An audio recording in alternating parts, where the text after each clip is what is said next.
Good morning, friends. It is Motivational Monday, and I'm asking if your relationships are good for your mental health.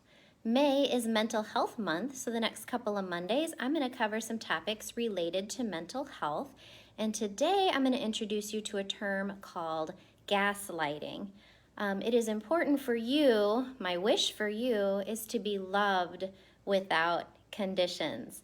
So before I dive into that, how was your weekend? I just want to wish all the mothers a belated Happy Mother's Day. If you didn't see my post yesterday, I am cheering for you.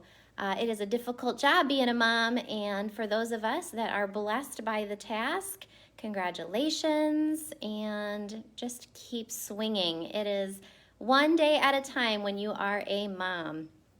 I was lucky to get a message in and some FaceTime in with my oldest and booked her a ticket home next month. I cannot wait. My heart is happiest when I have both of my little birds under each wing. And my youngest graduates next month. So we got to spend time together yesterday having lunch and doing some shopping, and it was just what I wanted for Mother's Day. So I crossed an article about gaslighting that I'm going to share with you today. And I think it's important for you to evaluate your relationships and if they are good for your mental health. And I want you to trust your gut. It is your second brain. You have a brain up here, your gut is your second brain, and those gut instincts are usually, hands down, right. And if you can't trust your head or your gut, then follow your heart. Follow your heart on this one. So let's jump in here about gaslighting. Gaslighting is a manipulation tactic used by people who hoard power in their relationships through making statements that cause the other person to question their own sense of reality, judgment, or sanity. Unsurprisingly, being victim to gaslighting behavior can be detrimental for your mental health. This article, by the way, came from Well and Good. It is one of my favorite websites. Before getting into the details about how to defend yourself against gaslighting, though, first consider your past experiences to work to identify it. For example, have you ever been in a situation where you felt like someone was distorting the truth and leading you to question your sense of judgment or reality? Maybe you even heard phrases like the following in regards to your experiences. Good morning. You're being dramatic. I never said those things. You're making it up. That never happened. You're remembering it wrong. Hearing statements like those may well leave you feeling upset and even a little confused, and that is exactly the intention of someone who's trying to gaslight you.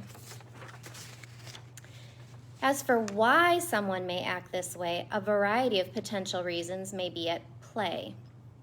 Generally speaking, though, gaslighting behavior tends to stem from a desire to exert control and to harness the power in a conflict, an argument, or even over someone entirely.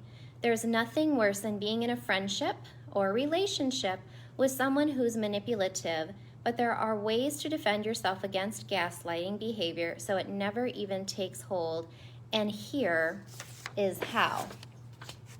Number 1, pay attention to the signs. People who gaslight you are prone to be deceitful. They lie, they spread false gossip about you, they minimize your thoughts or feelings, and they lack a sense of personal responsibility. They are also committed to being right and will deflect when there is evidence to support your claim against them. Safe, healthy relationships also shouldn't lead you to question your memories, thoughts, or sense of self, while gaslighting behavior can have such an effect. Being aware of signs such as these can help you identify that gaslighting behavior may be at play. Upon noting that, you can be mindful of what may be impacting your decision-making skills as a means to defend yourself against gaslighting. Number 2, when we experience behaviors we don't like, it's important to address them and share our concerns, or else the unaddressed behavior may persist. It's important to note that not everyone who engages in gaslighting is necessarily spiteful or malicious, and in some cases, gaslighting behavior is the only way a person may know how to deal with conflict. In this case, the person who is gaslighting may lack the ability to take ownership for their actions, so it's even more important to take matters into your own hands by speaking up and sharing how you feel. If it's a friend or partner, there's value in working to explain how they harmed you and changes you would like to see moving forward in the relationship. Number 3, sometimes we want to see the people we love change. However, that is not always in our control.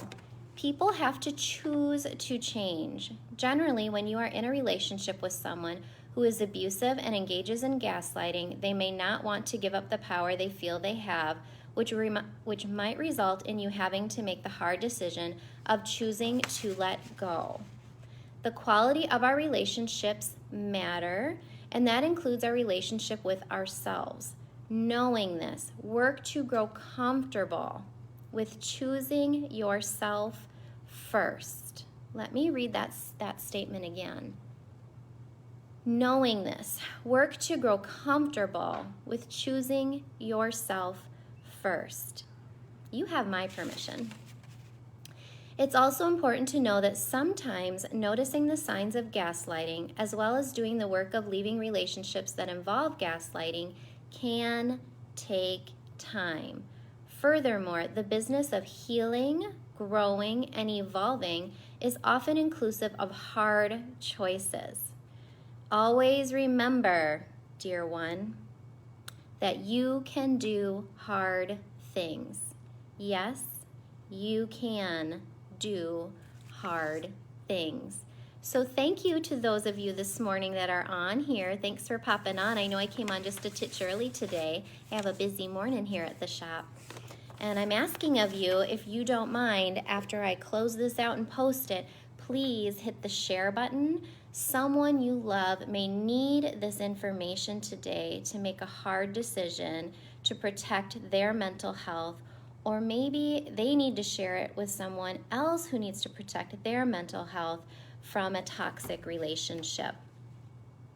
By the way, in the comments, I will drop my YouTube link. I understand that there are a lot of Motivational Mondays I have done and Wellness Wednesdays, and instead of scrolling Facebook on my wall to find them, you are happy to click that link to my YouTube channel, and there they all are, a whole library of Motivational Mondays and Wellness Wednesdays. So I hope you have a blessed week. We have a new moon coming on the 12th, and with that brings a good week. You are going to have a good week. Set the intention for that and take a look at your relationships that are they good or are they bad for your mental health? And trust your gut.